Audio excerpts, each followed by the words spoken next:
to the Celebration Exotic Car Festival. I'm not sure what the name is.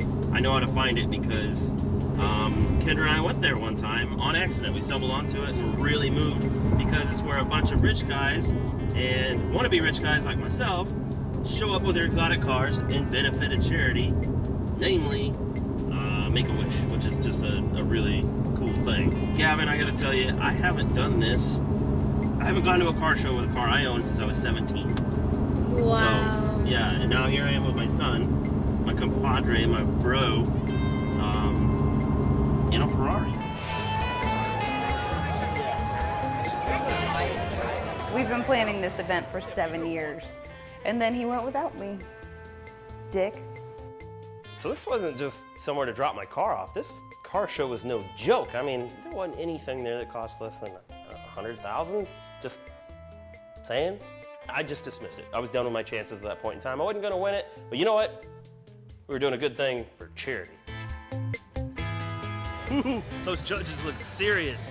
I don't think I've ever seen anybody pour over a car that they weren't buying for that long. These guys underestimated what's going on here. I'm probably gonna get dinged for a couple of things on this, but looks like I'm next, because here they come. So, okay, somewhere inside of me I still wanted to win, I guess, but these guys weren't messing around, man. They were there to sniff out any imperfections. Wow, I got a pretty nice car, maybe, you know? And they probably had 100 criteria on their little clipboards they were checking off. That is not a normal car show, my friends. I felt like I was gonna get sent to the principal's office just because I didn't have factory exhaust. So I think I got these judge type guys figured out. After talking to them a little bit, I learned a couple things. Number one, their wealth of knowledge comes from the fact that they are like Ferrari technicians, salespeople. I mean, they're around these cars every day, so they really know all the little nuances and whatnot. The other thing is, apparently they are purists because I don't think they like my stereo or my exhaust or anything that I've modified on the car. I didn't do the stereo, but I'm glad it's in there because it sounds really good. That being said, I think I can sum it up like this, like the judge did. When he came over to me and he said, you know, it's a beautiful car, great example, thanks for bringing it, but let me give you some pointers for next time. Like, bring your toolkit, bring this, bring that. And I thought, yeah, close the door on that one. I ain't winning anything, so forget about it. There's a bunch of cool stuff here. Let's go see it. And aside from just being world-renowned exotic cars or sports cars or whatever, some of these cars have real star power. Well, I may not win a trophy today, but I feel like I kind of earned one because I found out these are movie cars. My two favorite models of Lamborghinis are sitting behind these fences, and this one's the Cannonball Run car. Isn't that awesome? That's one of the most beautiful things ever, is the opening scene of that movie with this thing beaming down the highway at light speed. Gorgeous, gorgeous car. Can't stare at one enough. I can't wait till I own one someday. Someday. But it's kind of funny, too. This car has 12 exhaust pipes hanging out the back, like tailpipes, and the dual-whip CB antennas, you know, for communicating when you're cannonballing and whatnot. And the big front wing, which was actually an option on these cars. And the fog lights. I actually like all the silly gack on this thing. I want that car. Yeah, I love Diablos, because that was just from the generation when I was getting old enough to really get into cars. And the pumpkin pie haircutted freak himself drove this thing. That's right, Jim Carrey. This car's from Dumb and Dumber. Awesome.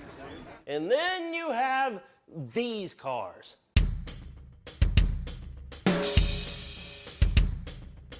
Next to each other, from the 60s, you have the most important, expensive sports car in history, the Ferrari 250 GTO. Now, right next to it is the Ferrari 250 2+2, which was Ferrari's first stab at, well, really mass producing, if you can say that about a Ferrari, a four-seater, 12-cylinder powered, gorgeous car. The lines are impeccable, often confused with a Lusso, but that's okay. One of the things that really sets this car apart is these are the few Ferraris you're going to see with chrome on them. Now let's get back to the 250 GTO. Now this car, as I saw it in person, I'm thinking, what the heck is this thing doing here? I mean, this is the most expensive car ever traded by human beings. So this thing, the last one that ever sold was $70 million. That broke every record. Don't even try and get close to it with anything else you're thinking about trying to trade into. But this car was a recreation. And that got my wheels turning thinking, what does that mean? Well, it means that it was actually recreated based on the first 36. Now, there's a total of 39, but there's 36 of these cars handpicked by Enzo, given to people to daily drive. or drive around and then not only compete at a racetrack, but dominate, which they did. So those cars are extremely important. This is an homage to that. And it's not like somebody pulled some pieces out of a parts bin. They completely, certifiably recreated one of those cars using all Ferrari parts and an original Ferrari chassis. Basically, the way I look at this car, it just didn't get given to someone. So they took the parts and pieces that were laid behind, they got the blessing of Ferrari, and they put it together. Maybe Enzo didn't handpick someone to have it, but to hear this thing run is identical to listening to one of those original 36 to 39, however you look at it. This car was actually driven on Daytona yesterday, around a racetrack. A lot of heritage there, a lot of history. This is basically Ferrari heaven right here. Doesn't get any better than this.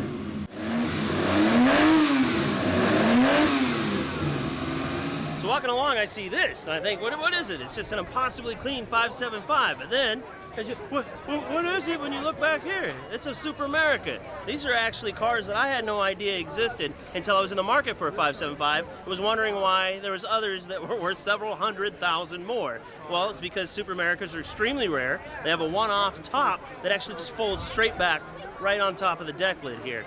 Think of the coach work that it took to design this car. So they already had the 575 in existence and then modified it to make this neat car. Look at the quarter panels, how they have the sail panels standing up and all that type of coach work that is just very unique. All in all, it's a totally different car from here back, but from here forward, pretty much a 575. So I saw a lot of cool cars and I come to terms with losing, and Kendra called me and ruined everything because she said, "Hey, are you at your car?" And I said, "No." And she goes, "Why not?" And I said, "Because I'm not going to win anyway." And she goes, "Yeah, but this is where they give the trophies out. You got to get there." So I got there, and they're telling me, "Look, you're late. You got to get in line to go get your trophy." Here we go. Guess I'm getting a trophy. Black 575. Hi, how you doing? Very well. Did you custom order this interior? Actually, I bought the car used, so, you know, I was only the second owner, but whoever had it before me had good taste, luckily. So. All right, good. Got a platinum award. Thank you. Thank you very much. Beautiful. Wow. I got a cool trophy. Well, I guess we won a trophy, huh? Who knows what we'll be up to next time, so keep looking out for more content. So we'll keep doing crazy stuff. See you guys later.